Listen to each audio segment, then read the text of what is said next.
täna on see päev, kus Matilde läheb Mannuga esimest korda sõitma. Selleks sai meil ostetud talle ilus punane tool ja siit nad lähevadki kahekesi. Tada! Kuhugi. Kuhu ma ei tea veel.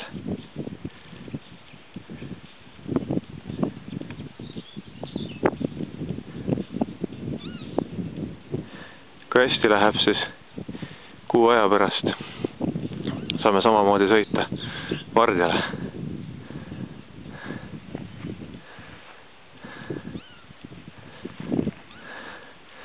Loodame, et see, mille pärast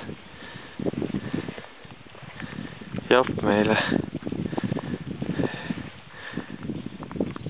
läbi liiderprogrammi PRIA rahasid jaotas, ei lähe nurja.